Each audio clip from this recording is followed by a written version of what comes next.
because hip hop is a lot about, like, well, at least rap music is a lot about flashing and, being like rich, quote unquote.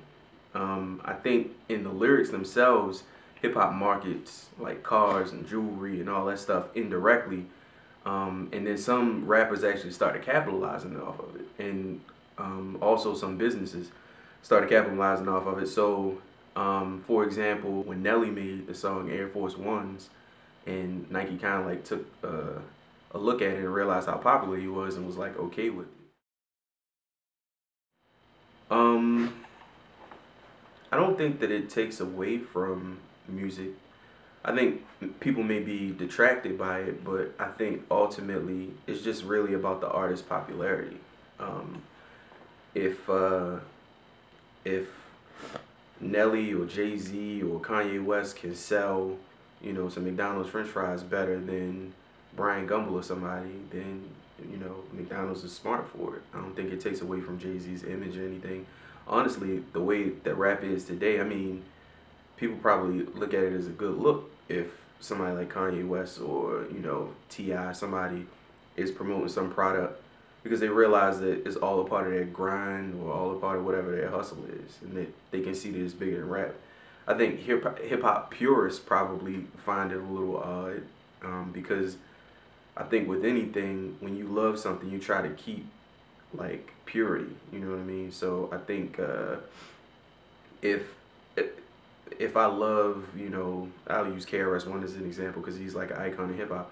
If I love KRS-One so much, it's like I kind of want to keep KRS-One as like my hip hop artist. Like, I don't want to see KRS-One, like, I don't know, in a Hanes ad or something. It's like it don't really make sense in my brain. But if you still respect the fact that at the end of the day they're all business people, then you have to realize that they're gonna capitalize off of whatever success they have.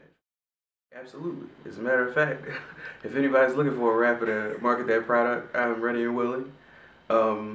Yeah, absolutely. Because it's one, it speaks to your own popularity and I guess, your own influence. Some people don't even realize that they have that kind of influence and popularity. I think Jay-Z is probably the best example because he rapped about a lot of stuff that people weren't on, like drinking Cristal and like driving Bentleys and stuff and wearing Iceberg way before it was real popular, and like driving Range Rovers. Like, I didn't know what a Range Rover was until I heard Jay-Z rapping about it. And like, I don't think he realized it. It took him like maybe 2 albums or something to realize, wait a minute, these guys are doing everything that I'm saying that I'm doing. And he was doing it based off of like his culture. Like, he saw like these cats driving around in Manhattan, like going to Wall Street and all this kind of stuff, driving Range Rovers, and he saw these cats partying, like, that was making a lot of loot, like subscribing to all of these really extravagant things, and that's what he was like living out himself.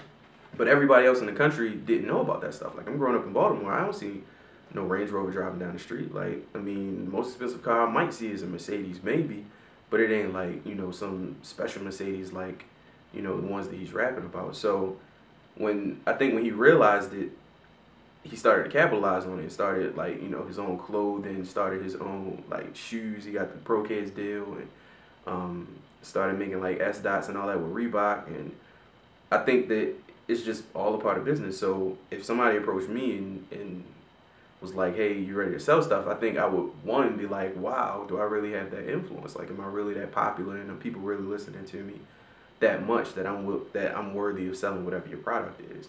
And also, I just think it would be wise financially. I mean, I wouldn't sell cigarettes or nothing, but whatever it is that they want me to sell, I probably would.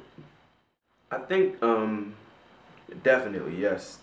I think the biggest thing is to try to pair the right artist with the right product, because just because you're popular don't mean you can sell anything. Like, there are definitely cases of artists being improperly paired, I would say, with products. So my advice would just be, like, to just be realistic. I'm not a fan of when like Dre came out with his headphones. It was like a lot of copycats immediately showed up right afterwards, and they just grabbed, like, I think Ludacris got headphones, like everybody got some headphones, and it's just like, just grab a guy that's kind of popular and put his name on something. I think that would be like the wisest thing, is just to pair the right people with the right thing, and don't just throw somebody's name on something because there's a similar product that's popular.